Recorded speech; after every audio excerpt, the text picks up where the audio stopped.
guys, welcome to another not necessarily best of steampunk books video, but one where I talk about different steampunk types of series. So this video is going to be on steampunk romance series that I've read and what I thought about them. I have 13 different series to talk through, and so I'm just going to go ahead and dive right into it. The first one I'm going to talk about is called the Steampunk Fairy Tales. And this is a series by Melanie Karsak. It is available on Kindle Unlimited. It is a series of 5 books right now. I'm not actually sure if she's still writing books in this, but she was right. I think she's done, but they're all like separate couples. So, and it's exactly what it sounds like it is. It is Steampunk Fairy Tales. So the first book in the series is Curiouser and Curiouser, which is a retelling of Alice in Wonderland. There's Ice and Embers, which is the second book, and is a Snow Queen retelling. Beauty and Beastly, which Beauty and the Beast. Golden Braids and Dragon Blades, and that's Rapunzel. Goblins and Snowflakes, which I think that was like the Shoemaker. These were well done. I enjoyed them. I gave them all, I think the Alice in Wonderland I give 4.5. I thought it was the strongest of the series, but I gave the rest of them 4 stars. They were enjoyable.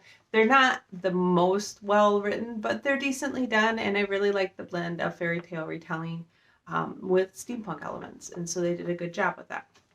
All right, the second series to talk through is the Elemental Steampunk World, and this is one that I really, really love. This is a steampunk series, but it's very like medical-based steampunk, and it's written by Anne Renwick.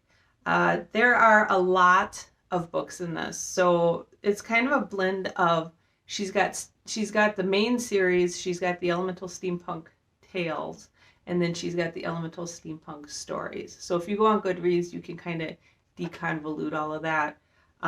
But some of the books are, the first 2 tales are Trace of Copper, In Pursuit of Dragons, Reflection of Shadows, A Snowflake at Midnight, and then you get into some stories, Krakens and Canals, 10 Rows, and then you get into the actual chronicles themselves, which is the Golden Spider, the Silver Skull, the Iron Fin, and Venomous Secrets. So a lot of these I have given, they all range between 4 and 5 stars. They're all very well done. And part of what I really like about them is Anne Renwick is very science-minded as well. So she's got a lot of really interesting medical info in there. I mean, yeah, it's all fictional and steampunky and whatever, but really enjoyed it. These, again, do feature different couples in each book.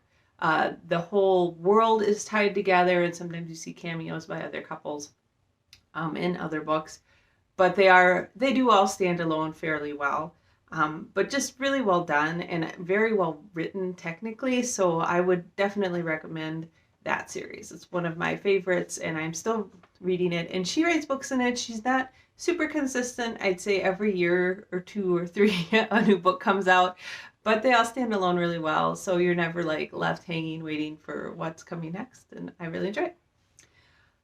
All right, so the next ones I'm going to get into are part of the Paracel Protectorate series, which I believe I'll talk about in my Best Steampunk Adult series, which I think is the next video. Paracel Protectorate I do not have on the Best Romance Steampunk, just because I do feel like that is more of just a steampunk series. There is some romance in it, but that isn't like the sole purpose of the books. But these next 2 series are both very much romance. And the first one is Claw and Courtship. And there's only 1 book out in this so far, and that's How to Marry a Werewolf by Gale Carriages. Again, Gale Carriages writes the whole Paracel Protectorate universe. And this was very well done. This is kind of a story.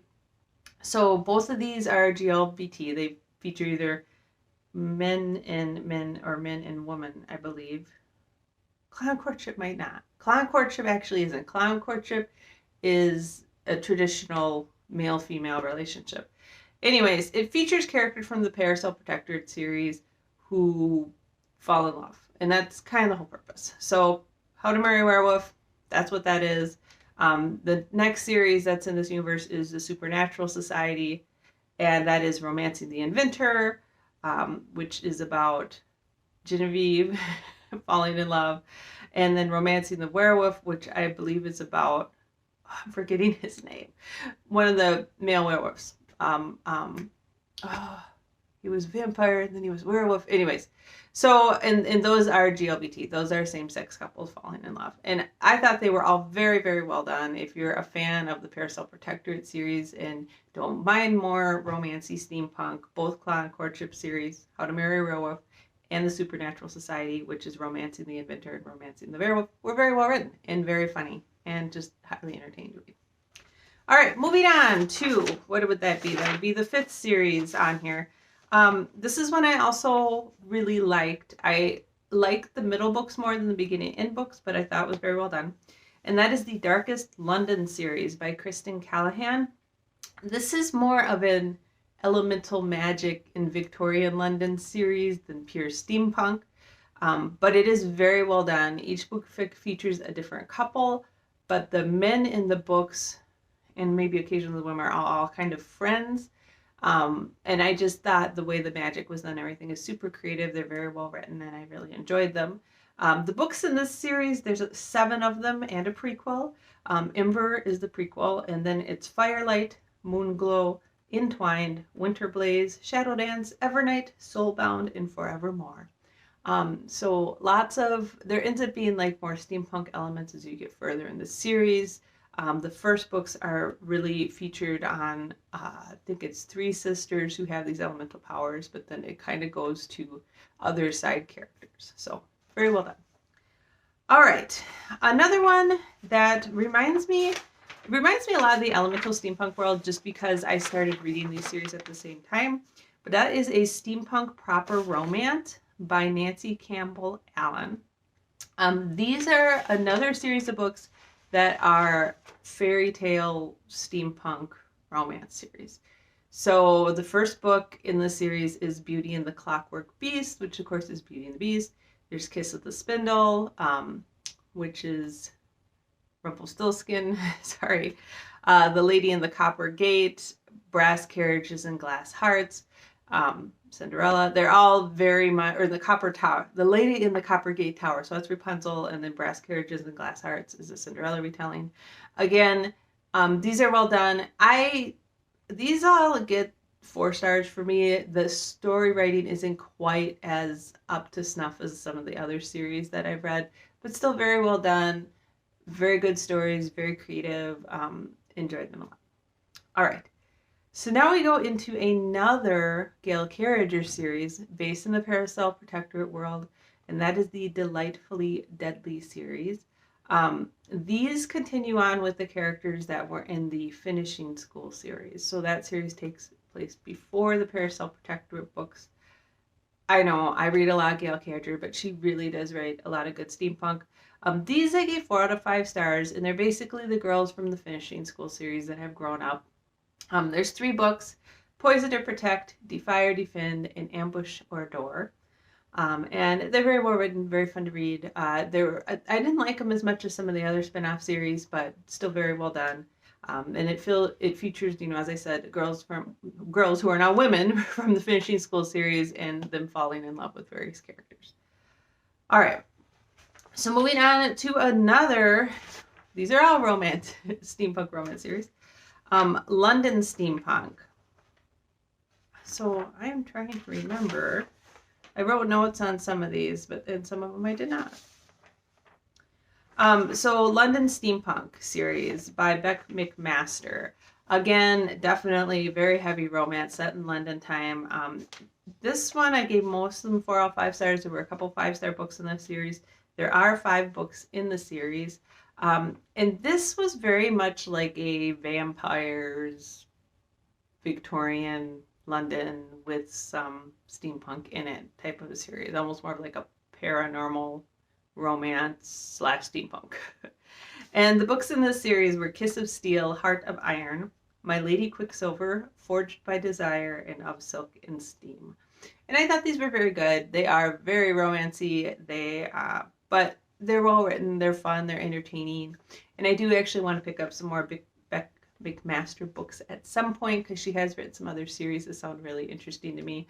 But I don't read a ton of just flat out very romancy stuff like this. So I used to read more of it. I think I just kind of got burnt out on it when the whole urban fantasy paranormal craze was going on. But yeah, she's very solid. If you like a lot of romance heavy stuff in your steampunk, this is a good series. All right, the next series is not as high quality, but I just thought it was worth mentioning because I thought it was really fun. Like the premise is very fun, and that is the Blood series, BLUD, by Delilah S. Dawson. Most of these got 4 out of 5, 3 out of 5 stars. I think there were a couple, maybe 5 out of 5 stars. There's a series of stories and books in this. This is one of those types of books where like there's a woman in modern times who finds herself in this other world. In the other world, she ends up joining this like dark carnival, and it's got like some steampunk stuff. It's a very like dark fantasy steampunk kind of thing. But each of the stories, there's an overall story involving main characters, but then there are also different couples that are featured. So the books in this one are Wicked as They Come, The Mysterious Madame Morpho is a story in it, The Peculiar Pets of Miss Pleasance is another story, As Wicked as She Wants is the second book in the series, The Damsel and the Dagger Man is a story, Wicked After Midnight is a third book, and Wicked Ever After is the fourth book. So these are very well done. It's just a very fun blend of like dark carnival / steampunk. So I don't even know. It was just different and I enjoyed it. So I thought I would mention it. All right. The next one is one that I gave mediocre reviews, and that is the Iron Skin series by Tina Connolly. This is like a fae-based steampunk, like fairy steampunk. First book is Iron Skin. The second book is Copperhead. I think there was one more book that I did not read. I just didn't like it a ton. I really usually like fairy stuff, especially been with steampunk sounded cool. But this just was pretty slow. The stories were slow. The elements were interesting, but I wasn't a huge fan. So, you know, if you're interested in something a little bit more deliberate placed that blends fairy and steampunk, this might be of interest. All right. The next one is another one that I only read one book of just because it wasn't, I don't know, of huge interest to me. And that is The Alliance of Silver and Steam by Lexi Ostro. The first book in that series is Nightmare in Steam. This is a steampunk with demons Victorian times book. So the main premise behind at least the first book, because that's the only one I read, is a female inventor who works for a demon hunting association in Victorian London, and she gets involved with a demon. And the premise behind this book seems to be like all these people working for this demon hunting association, and then certain people from that association are falling in love with demons, and like, oh, maybe demons aren't all bad kind of thing, right? I thought it was good. I gave it 4 out of 5 stars. It was a very short, quick little read, definitely very romancy. I kind of like the idea of, you know, these demon hunters interacting with the inventors and other demons and all this stuff. It was decent. And it's a Kindle Unlimited one. I think there are 1 or 2 more books in that series I haven't read, and occasionally I think about going back to read it, but it was kind of, you know, borderline of okay, good kind of thing. All right. Now, another series that I did read the whole series is, I believe this is an our Kindle Unlimited one, is the Gaslight Chronicles by Helen Stern. There are 5 books in this series: Steam and Sorcery, Photographs and Phantoms, Kilts and Kraken, Moonlight and Mechanicals, and Cards and Caravans. These books all got between 4 and 3 stars, so they're again a little on the weaker side, I thought. There was a lot thrown into the series. It is kind of based on Arthurian mythology. It had vampires and werewolves and sorcery and steampunk stuff. There was just a lot packed in here. And as such, I think it was almost like too much. Like sometimes the world building feels a little shaky and the characters are a little thin. It's an interesting series though. And again, if you do have Kindle Unlimited, I believe they're all on Kindle Unlimited. So it was really easy to just pick them up quick and read them. They're not very long, and they're a lot of fun. All right, the next one I have on here is one that, again, I gave the first book 3 out of 5 stars and didn't finish the series. I didn't even write down how many books are in the whole series, but I think there's 4 or 5.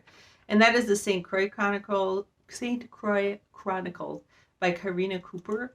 This is more of an investigative steampunk series. The main protagonist, she is investigating the series of like serial killer slasher murders, kind of Jack the Ripper style things. I just didn't like the characters. I thought the world was a little weak and it moved kind of slow, so I never read past the first book. The first book in that series is called Tarnished. And then I think the last one, we're to the last one. The last one on the list is The Iron Universe by MC D'Alton and Melanie Page. Again, I think this was a Kindle Unlimited one. I don't know why I have so many Kindle Unlimited ones, except for I think that when you're more in the romance genre, if you're looking for something weird like steampunk, you get a lot more self-published authors doing that than you get like mainstream publishing doing it. Anyways, this final book, this Iron Universe one, I gave 3.5 out of 5 stars, and the first book in that series is Iron Heart. This was, again, it was okay. It's about a young female doctor who ends up apprentice to a doctor, as older man that she really admires, and he ends up having a son who has a mechanical heart, and there's a whole thing that the mechanical metal heart is poisoning him, and so she's like working to help save him. And there's more to it than that. It had very heavy like Frankenstein influences to it, which I liked. And again, it was a fine read. It was just most definitely a self-published book. The editing wasn't top-notch, and the story and plot were a little shaky at times, but it was still an interesting premise and fun to read. So there you go. Those are 13 steampunk romance series. Hopefully you guys are still enjoying this, even though it's been like 2 months since I did the last one. I will be doing one more, and I do believe it's the best adult steampunk series that I've been reading, because I did like graphic novels and young adult middle grade and standalone. So I'll be talking about like Paracel Protectorate. I did move Melham Brooks' The Iron Seas series into the best adult steampunk series list, just because even though they are kind of romancy, there's just so much world building and so much extensive story. I feel like they belong more like in the adult steampunk complete world type of list. So anyways, I usually do try to post videos every Wednesday and Saturday. Wednesday is something different like this. Saturday is usually Stacking the Shelves. So if you're interested, please feel free to subscribe. With that being said, I will see you on Saturday for Stacking the Shelves, and I hope that you have a great week of reading. Bye!